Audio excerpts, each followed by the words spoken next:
Hospital வந்து கீழ்பாக்குல 4வது பிரான்ச்சா தொடக்க வைக்கிறோம். இதுல சிறப்பு என்னன்னு பாத்தீங்கன்னா மல்டி ஸ்பெஷாலிட்டி, எல்லா ஸ்பெஷாலிட்டியும் இருக்கு. ஆனா ஆர்எம்டியோட சிறப்பு பாத்தீங்கன்னா முதுமை தரதுங்க, ஜீரியாட்ரிக் கேர், பாலியேட்டிவ் கேர் சிகிச்சை, அதாவது குணப்படுத்த முடியாத நோய்களுக்கு வலி நீக்கமும் ஆதரவும் கொடுக்கும்.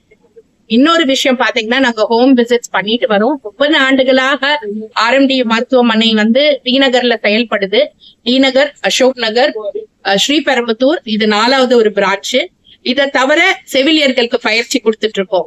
சோ இதுல சிறப்பு என்னன்னு பாத்தீங்கன்னா குணப்படுத்த முடியாத நோய்களுக்கு இங்கே வச்சு பராமரிக்கிறதும், அதுக்கு தகுந்த மல்டி ஸ்பெஷாலிட்டி, அறுவை சிகிச்சை, கேன்சரோட ட்ரீட்மெண்ட் எல்லாம் கலந்து இருக்கிறது தான் இது. சோ இன்டெகிரேட்டட் ஹாஸ்பிட்டல்னு சொல்லுவோம். எல்லா மல்டி ஸ்பெஷாலிட்டியும் இருக்கு. கூட நீங்க பாத்தீங்கன்னா geriatric, palliative care and cancer care 3 இணைந்து எல்லா இடத்துலயும் கிடைக்கிறது பெரிய கஷ்டம். இப்ப இருக்கிற காலப்போக்கத்துல முதியோர்கள் அதிகமாறதும், குணப்படுத்த முடியாத நோய்களுக்கு சிகிச்சை இல்லாத பராமரிப்பு, கிரானிக் டிசீசஸ்க்கு பாத்தீங்கன்னா இந்த மாதிரி சிறப்பு மருத்துவமனை மிக மிக கம்மி.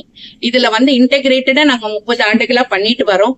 இது அடுத்த பிரான்ச்சா வருது. இந்த கிளைனால நிறைய பேர் பயன்படுவாங்க அப்படின்றது உறுதியாக நாங்க நம்புறோம்.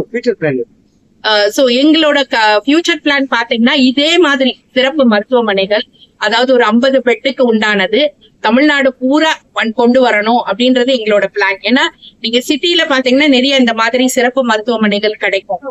நான் சொன்ன மாதிரி முதியோர்களுக்கு இப்ப புது ஸ்பெஷாலிட்டி ஹாஸ்பிட்டல் மாதிரி எல்லாம் பண்றாங்க.